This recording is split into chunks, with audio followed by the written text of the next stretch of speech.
Hello friends, welcome to Automation and Robotics YouTube channel. You are with Tech Talk with Lalitesh. So आगे बढ़ने से पहले आप मेरे चैनल को लाइक करें, सब्सक्राइब करें, शेयर करें एंड बेल आइकन को प्रेस कर क्लिक करें जिससे कि आगे जो भी वीडियो मैं अपलोड करूं वो आपको नोटिफिकेशन पर मिलती रहेंगी। तो आज का मेरा जो टॉपिक है वो ये है फ्रेंड्स कि इनटच स्काडा सॉफ्टवेयर से आप एक्सेल सीट यानी माइक्रोसॉफ्ट एक्सेल सीट को कैसे कम्युनिकेट करेंगे। तो कम्युनिकेशन बहुत इंपॉर्टेंट होता है। इंडस्ट्री में क्या होता है कि जो भी प्रोसेस इंडस्ट्री में रन हो रहा है उसका अगर उन्हें इंग्रेडिएंट्स होते हैं या कोई भी डेटा अगर उन्हें एक्सेल सीट पे लेके आना होता है, रिपोर्ट जनरेट करना होता है तो किस तरीके से जनरेट करते हैं। तो उसके लिए आज हम कम्युनिकेशन की बात करेंगे यानी इंटच स्काडा सॉफ्टवेयर को एक्सेल सीट से किस तरह से कम्युनिकेट करते हैं वो आप आज देखेंगे। राइट।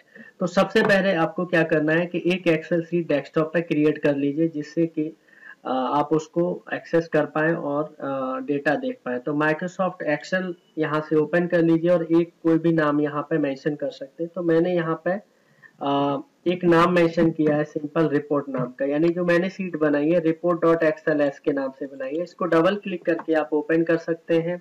ओपन जब आप करेंगे तो आप देखेंगे सीट 1 में हमारा ये है डिफॉल्ट। इसको मिनिमाइज कर दीजिए। उसके बाद अपने स्काडा सॉफ्टवेयर में आ जाइए। राइट। तो आपको अच्छे से पता है कि आपके पास आपने अभी तक जो देखा वो ये है कि एनालॉग टैग भी क्रिएट किए, डिजिटल भी किए, स्ट्रिंग भी किए, टैग नेम डिक्शनरी में मैंने लास्ट वीडियो जो अपलोड की है उसमें बताया हुआ है पार्ट 2 में किस तरीके से हम टैग क्रिएट करते हैं। तो जो भी टैग के अंदर जो चेंजेज हो रहे हैं, जो वैल्यू आ रही है, ऑन ऑफ हो रहा है या कोई मैसेज है, उस मैसेज को आप एक्सेल सीट पर भी ले जा सकते हैं। तो सबसे पहले मैं यहाँ पर सबसे पहले एनालॉग के बारे में बताऊंगा कि कोई भी एनालॉग वैल्यू चेंज होती है तो एक्सेल सीट पर हम कैसे रिकॉर्ड करते हैं। तो सबसे पहले विजार्ड में आप चले जाएंगे, यहाँ से एक स्लाइडर ले लीजिए, वर्टिकल स्लाइडर। राइट, जो कि एनालॉग के लिए मैं यहाँ पे बनाना चाहता हूँ। मैंने एक ये स्लाइडर लिया एंड अगर आपको इसकी वैल्यू देखना है तो उसके लिए आप यहाँ से हैश लेंगे। तो मैंने हैश ले लिया और इसका फॉन्ट आप इंक्रीज कर सकते हैं या अगर आपको पॉइंट्स में भी बनाना है, अगर आप चाहते हैं कि डेसिमल में भी आपको वैल्यू दिखे तो उसके लिए आप हैश उसके बाद डॉट के बाद और भी हैश सिंबल आप ले लीजिए एंड इसका साइज यानी फॉन्ट आप इंक्रीज कर सकते हैं जिससे कि आपको ज़्यादा से ज़्यादा वैल्यू दिखेंगे। राइट। अब आपको इसका टैग नेम आपको डिफाइन करना है।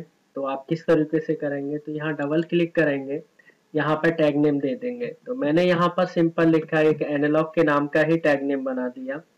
राइट, 0 से 100 का ही बनाया है। ओके करते हैं। देन अभी तक आपने इसी तरीके से स्लाइडर बनाया था तो डिफाइन एनालॉग। माय फ्रेंड, यहाँ पर एक बहुत इंपॉर्टेंट है। वो इंपॉर्टेंट क्या है, क्योंकि आज हम कम्युनिकेशन करने जा रहे हैं एक्सेल से। अगर सिर्फ हम इसी पे काम करते थे तो आप क्या करते थे, सेव एंड क्लोज कर देते थे। लेकिन अभी यहाँ पर एक टाइप में एक ऑप्शन आ रहा है, मेमोरी रियल। तो मेमोरी रियल कब यूज करते हैं, या सिर्फ स्काडा सॉफ्टवेयर पे या फंक्शन करते हो। लेकिन अभी हम एक्सेल सीट से डेटा फैच करना चाहते हैं, वहां पे डेटा रिकॉर्ड कराना चाहते हैं, रिपोर्ट करना चाहते हैं। तो उसके लिए आपको टाइप में यहाँ पर मेमोरी रियल की जगह आपको यहाँ पर आईओ रियल लेना है। आईओ का मतलब होता है इनपुट आउटपुट रियल। तो फ्रेंड, इनपुट आउटपुट क्यों ले रहे हैं, क्योंकि कभी भी स्काडा से बाहर अगर हमें डेटा सेंड करना है या वहां से रिसीव करना है तो उस समय हम आईओ रियल लेते हैं। अगर आपको इवन इंटर से पीएलसी को कम्युनिकेट करना है तो उस समय भी हम आईओ ही यूज करेंगे। तो अभी हम क्योंकि स्लाइडर बना रहे हैं इसलिए यहाँ पर हम एनालॉग वैल्यू के लिए आईओ रियल ले रहे हैं। जैसे मैं आईओ रियल लूंगा तो यहाँ पे एक नई विंडो यहाँ पे दिखेगी आपको। देखिए, एक्सेस नेम नाम की विंडो आ गई। तो एक्सेस नेम का मतलब होता है कि किस एक्सेल सीट को आप एक्सेस करना चाहते हैं, यहाँ से उसकी डिटेल आपको यहाँ फिल करनी पड़ेगी।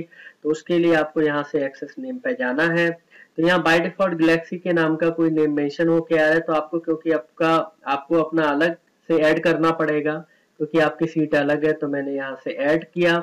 जब ऐड करेंगे तो यहाँ से ये एक्सेस नेम पूछ रहा है तो आप यहाँ से एक्सेस नेम दे सकते हैं। जैसे मैंने ACC1 कोई भी नाम आप इवन दे सकते हैं। नोड नेम में आपको कुछ भी फिल नहीं करना है। नाउ एप्लीकेशन नेम में आना है। तो एप्लीकेशन नेम में आपको डिफाइन करना है और वो डिफाइन करना है EXEL, क्योंकि आपका एप्लीकेशन एक्सेल है। क्योंकि आप डेटा एक्सेल से फैच करना चाहते हैं तो एक्सेल ही आपको यहाँ देना है। देन यहाँ पर टॉपिक नेम आ रहा है। तो टॉपिक नेम का मतलब क्या है कि जिस नाम से आपने ये सीट बनाई हुई है वो आपको वहां पर देना है। तो जो सीट आपने बनाई है वो किस नाम की बनाई हुई है, सीट आपकी यहाँ पे रिपोर्ट नाम की है। तो report dot XL S x आपको यहाँ लिखना है। तो report dot XL S x आपको पूरा लिखना है। देखिए, काफी लोग यहाँ गलती करते हैं इसलिए कम्युनिकेशन हो नहीं पाता है। तो प्रॉपर नाम मेंशन करना है। आप स्मॉल में लिख सकते हैं, कैपिटल में लिख सकते हैं, आपको जिसमें लिखना है उसमें लिख सकते हैं। तो टॉपिक नेम हमारा report.xls लिखना है। Then which protocol to use, आपको स्विफ्ट लिंक हटा के dd सिलेक्ट करना है। dd का मतलब होता है डायनामिक डेटा एक्सचेंज, जिसका यूज करके इंटर से कम्युनिकेशन हो रहा है एक्सेल सीट का, राइट। तो आपको dd सिलेक्ट करना है, आपको ये ऑप्शन बहुत अच्छे से ध्यान रखने हैं। देन ओके करेंगे। देन आपने जो ACC1 एक्सेस 1 लिया है इसको आप क्लोज कर देंगे। उसके बाद यहाँ पर आइटम नेम आ रहा है। आप अगर ध्यान से देखते हैं तो एक्सेल सीट में ना रो कॉलम बने होते हैं। तो रो कॉलम का मतलब ये होता है, आप देखिए यहाँ से ये रोज है, राइट, और ये हमारे कॉलम होते हैं। तो आपको किस रो कॉलम में डेटा लेना है। तो अगर मैं इसकी बात करूं तो ये रो 1 और कॉलम 1 है, तो मैं चाहता हूँ इसमें डेटा आए, या मैं इसमें चाहता हूँ तो ये मेरा क्या है, यहाँ पे आप देखेंगे तो रो मेरा 4 है, एंड कॉलम की अगर मैं बात करता हूँ तो कॉलम 5 है। तो आप अपने हिसाब से कोई भी ले सकते हैं। तो मैं अभी यहाँ पे सपोज ये लेना चाहता हूँ रो 4 एंड कॉलम 5, सपोज मैंने ये ले लिया R4C5, यानी आप अपने हिसाब से चेंज भी कर सकते हैं। इसको मैंने सेव किया एंड क्लोज कर दिया, यानी इसका एनालॉग टैग है। अगर आप वैल्यू देखना चाहते हैं तो आप हैश में भी जाएंगे। अगर खाली डिस्प्ले कराना है तो आप एनालॉग यहाँ पे सिलेक्ट कर लीजिए। अगर आप चाहते हैं डिस्प्ले भी हो और मैं एडिट भी कर पाऊँ तो यूजर इनपुट में एनालॉग पे चले जाइए और सेम टैग नेम यहाँ पे लिख दीजिए एनालॉग, इसको ओके कर दीजिए। यानी अब ये दोनों आपस में कम्युनिकेट कर रहे हैं, और इसको मैंने एक्सेल सीट से भी किया है। तो अब यहाँ से रन टाइम पे चले जाइए और यहाँ देखिए अभी यहाँ 0 है।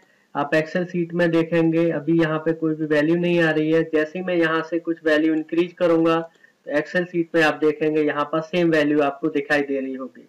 आप देखिए रो 4 कॉलम 5 में वैल्यू 25.5319 आ रहा है। अगर मैं यहाँ सिलेक्ट करके अगर मैं 50.2 करता हूँ तो मेरी सेम वैल्यू स्काडा में भी आ रही है। सेम अगर यहाँ से 48.6 करता हूँ तो वो वैल्यू वहां भी आ रही है। इसका मतलब है कि आपका एनालॉग वैल्यू यहाँ से कम्युनिकेट हो चुका है, यानी 82.9 है। आप एक्सेल सीट ओपन करिए, आपको यहाँ पे वही दिखेगा, राइट। तो इस तरीके से हमने एनालॉग वैल्यू को कम्युनिकेट किया। डेवलपमेंट में मैं फिर से जा रहा हूँ। अब मैं यहाँ पर डिजिटल वैल्यू को कम्युनिकेट करना चाहता हूँ, तो उसके लिए आपको बटन बनाना पड़ेगा। तो मैंने यहाँ से बटन बनाया एक, इसको आप एडिट कर सकते हैं। तो मैंने यहाँ पर सिंपल लिखा ऑन ऑफ बटन, क्योंकि मैं सिर्फ ऑन ऑफ करा के देखना चाहता हूँ।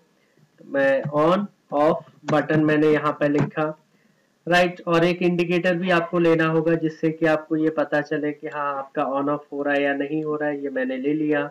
अब इस पर डबल क्लिक कर लीजिए और टच पुश बटन में डिस्क्रीट वैल्यू में जाइए। अब यहाँ पे आपको एनालॉग टैग नहीं लेना, यहाँ कोई दूसरा टैग नेम लेना पड़ेगा। तो मैंने digital1 सपोज ले लिया, राइट, ओके कर दिया, डिफाइन। अब यहाँ पे मेमोरी डिस्क्रीट की जगह अगेन यहाँ पे मेमोरी की जगह IO लेना होगा। तो यानी IO डिस्क्रीट आप लेंगे क्योंकि आप एक्सेल से इसको कम्युनिकेट करना चाहते हैं। तो ओके कर दीजिए।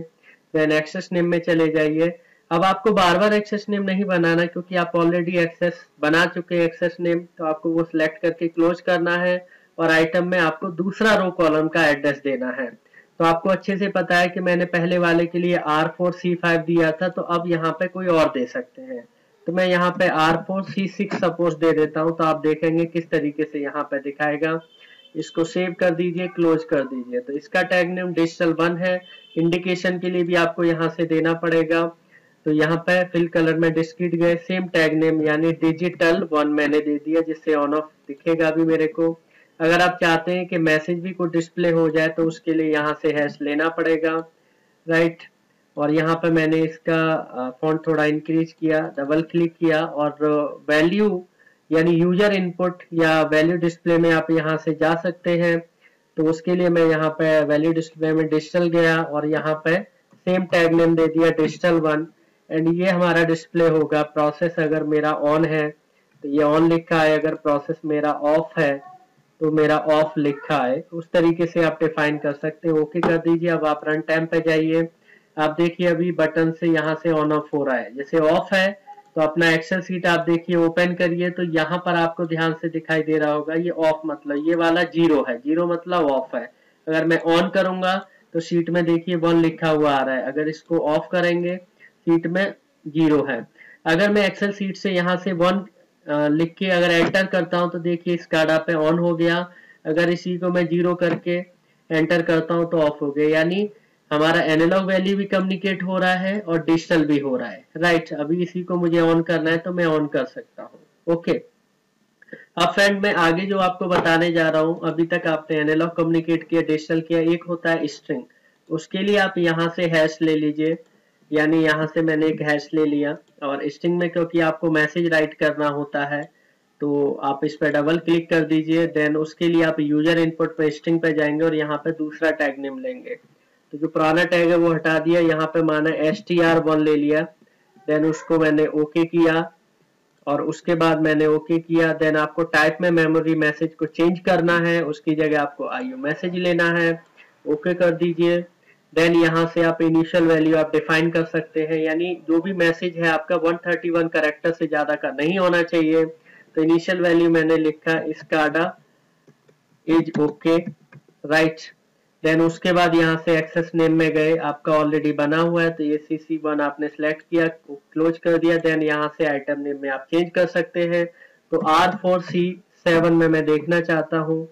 उसके बाद सेव कर दिया, क्लोज कर दिया, ओके किया। देन आप रन टाइम में गए, उसके बाद आप यहाँ से देखिए अभी कोई मैसेज आ नहीं रहा है, क्योंकि मैंने यहाँ पे जो लिया था वो देखिए यहाँ पे जगह ऑलरेडी आ गई है। तो आप यहाँ क्लिक कर दीजिए, सपोज यहाँ पे आपने कोई मैसेज लिया SCADA is okay, then enter करेंगे तो ये वाला जो मैसेज है आपका एक्सेल सीट पे भी जाना चाहिए। तो यहाँ देखेंगे आपका स्काडा इज ओके यहाँ पे आपको दिखाई दे रहा है। अगर आप यहाँ से एडिट करना चाहते हैं तो आप यहाँ से okay and working good enter करेंगे तो सेम आपको यहाँ पे आप देख पा रहे होंगे, आपको सीट पे भी वही दिखाई दे रहा है, SCADA is okay and working is good, right. ये आपको देखिए दिख रहा है।